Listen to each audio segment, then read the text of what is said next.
In experiment 3, you will be using the principles of thermochemistry to determine three things. The first is the specific heat capacity of a metal and the approximate molar mass of that metal. In the second part, you will be determining the heat of neutralization per mole of water of a strong acid with a strong base. And in the third part, you will find the heat of dissolution of a salt. For this experiment, you will need the following pieces of equipment: a digital thermometer,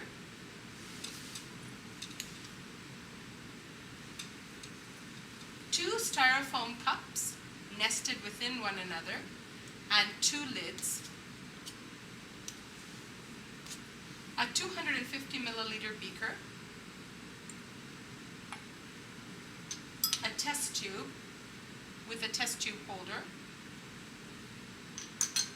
a 400 milliliter beaker half filled with water, two 50 milliliter graduated cylinders, and you will be provided with two different metal samples, zinc and copper, which may be in the form of copper turnings or copper foil. You will also be provided with hydrochloric acid, nitric acid, and sodium hydroxide, as well as three salts which will be labeled as unknown salts A, B, and C. You will need to determine the mass of the metal that you will be using for the first part of the experiment. As an example, I'm going to use the copper foil.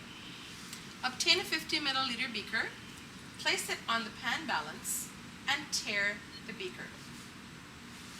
Use a scopula to carefully transfer between 10 and 15 grams of the metal to the beaker.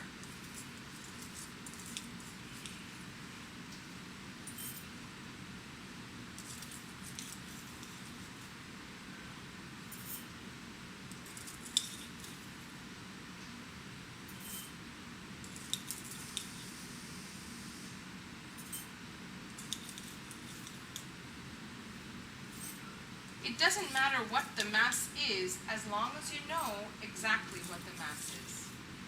It should be somewhere between 10 and 15 grams. Once you have approximately a mass between 10 and 15 grams, proceed to the analytical balance room and determine the exact mass using the analytical balance of your metal sample. In all cases in this experiment, you may use the pan balances to determine approximate masses, but you should determine the exact mass at every step using the analytical balance. Take your 400 milliliter beaker, half filled with water, and place it on the hot plate. Turn the hot plate to maximum. You wish the water to come to a full rolling boil. In the meantime, carefully transfer your metal sample from the 50 milliliter beaker into the large test tube, taking care not to lose any of the sample.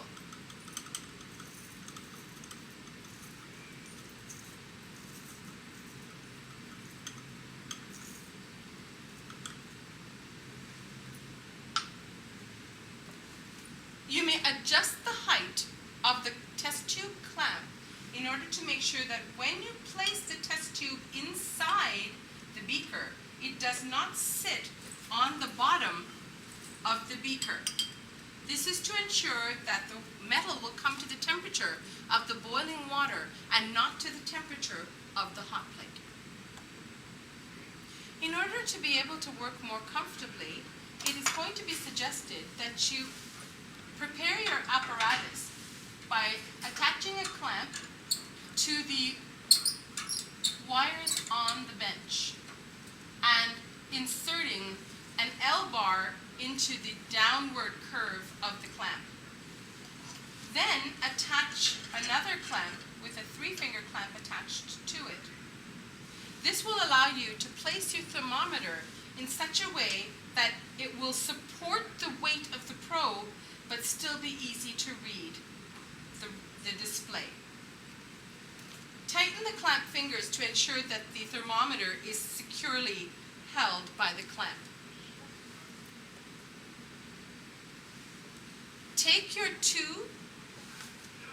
styrofoam cups, which are nested one inside another, and which we will from now on call the calorimeter, and place them inside the 250 milliliter beaker. This provides stability to your calorimeter and keeps it from tipping over.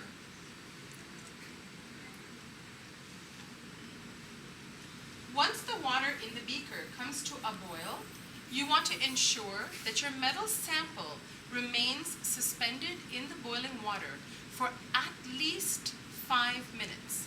It can remain in the water for much longer, there's no problem, but you want to ensure that it is in there for a minimum of 5 minutes so as to ensure that the metal sample comes to the temperature of the boiling water, which should be 100 degrees Celsius. In the meantime, you should go to the analytical balance room and determine the exact mass of your empty calorimeter and separately of the lids. This is good information to have, as throughout this experiment, you will be given the option of using masses or volumes for your calculations. Once you have completed the measurement of the mass of your empty calorimeter, obtain approximately 20 milliliters of distilled water in a graduated cylinder. Transfer this volume of water to your calorimeter.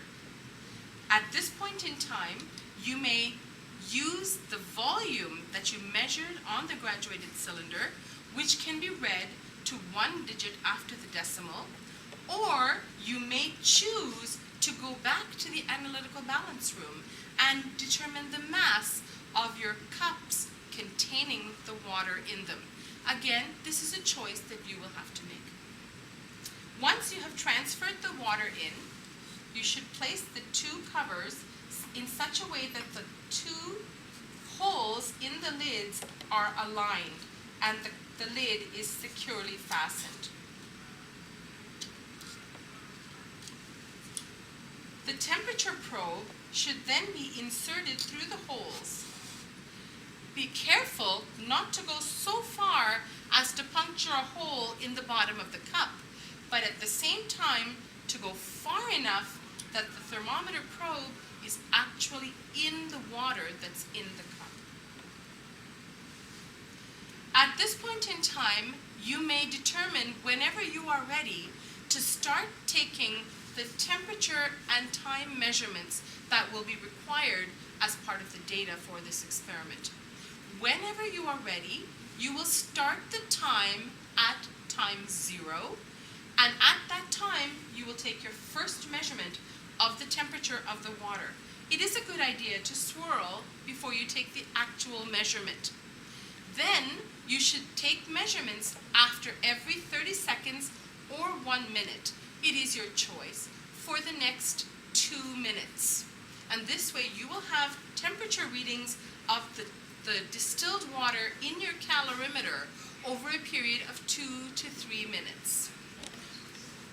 Once you're sure that the metal has been heating in the hot water bath for at least 5 minutes, you are ready to commence your experiment. So if we decide that now is time 0, let's say you will have to use your own watch, or if you have a stopwatch function, because we do not provide stopwatches. However, you may determine your time 0 using an ordinary watch on your hand. And once you fix time 0, that time is not going to change. That will always be time 0. And we take our first measurement of the temperature as being 26.5. Do be aware that the thermometer, once it's turned on, has 2 possible settings. You can read to 0.1 degree or 1 degree.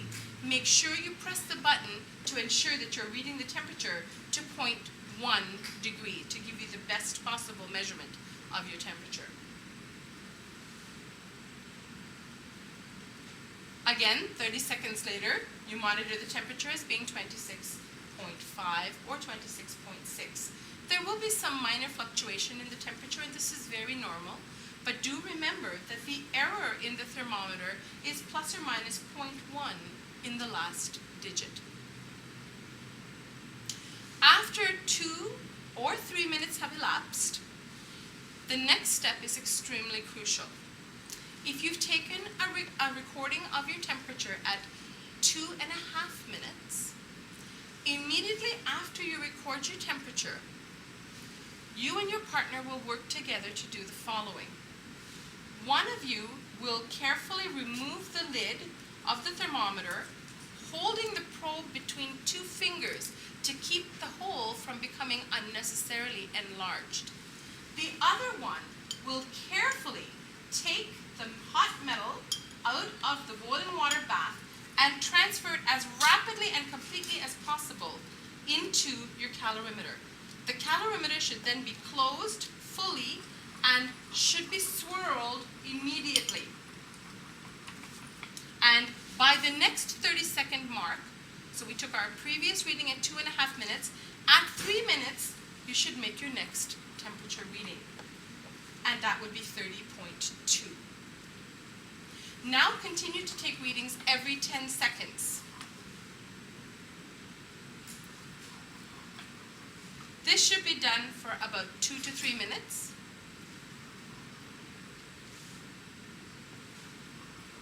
And then you may take readings every 30 seconds for another 2 to 3 minutes to ensure that you have approximately a 5-minute period in which you've monitored the temperature. If you notice at the end of this 5 minutes that the temperature is still changing fairly noticeably, you should continue to take readings until you've come to the 10-minute mark or the readings have stabilized, whichever comes first. This particular portion of the experiment should be repeated at least one more time. In order to save time, you can have 2 samples of metal heating in the same water bath at the same time, so that once you've finished the readings for this first trial, you may simply dump the contents and then recommence with adding new water to the calorimeter, and then once you've started your first reading for 2.5 minutes, you can transfer the hot metal into the calorimeter. We ask you not to throw the metal away. When you have completed the experiment, we will have water baths in one of the fume hoods where you can please place any of the metal that you used for the experiment so we can recycle it and reuse it. For the second part of the experiment, you will start by placing the concentrated base solution into your calorimeter that has been washed. Once again, you may choose to take the mass of the calorimeter containing the base. You will then monitor the temperature of the base for 2 to 3 minutes.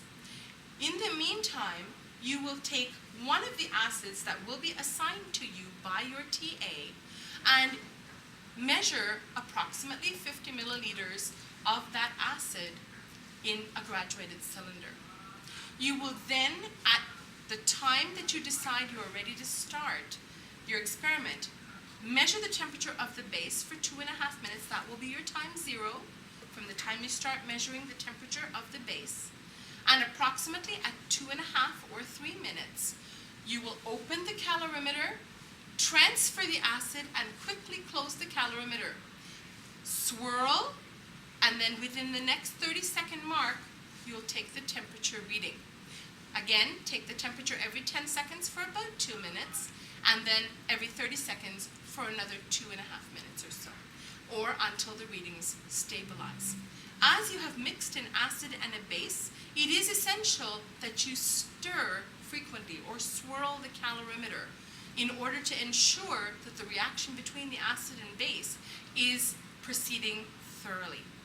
For the third part of the experiment, you will put approximately 50 milliliters of water into the calorimeter, and once you close it, you will begin monitoring its temperature at time 0.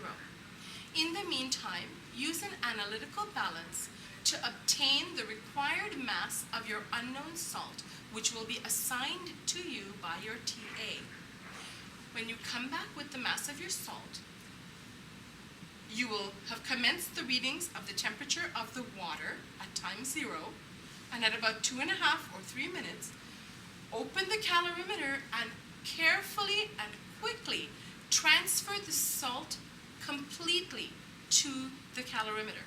What is extremely important here is that you try to get all of the salt so that the mass that you've transferred is exactly what you've measured, but also that you try to get it to go into the bottom of the calorimeter. One way or the other, it is very, very important that you swirl rapidly at this point, as salts take longer to dissolve than acids and bases take to react. Once you have completed this portion of the experiment, you have completed the entire experiment. We do strongly recommend that each part is carried out twice. This is a brief overview of what you will be doing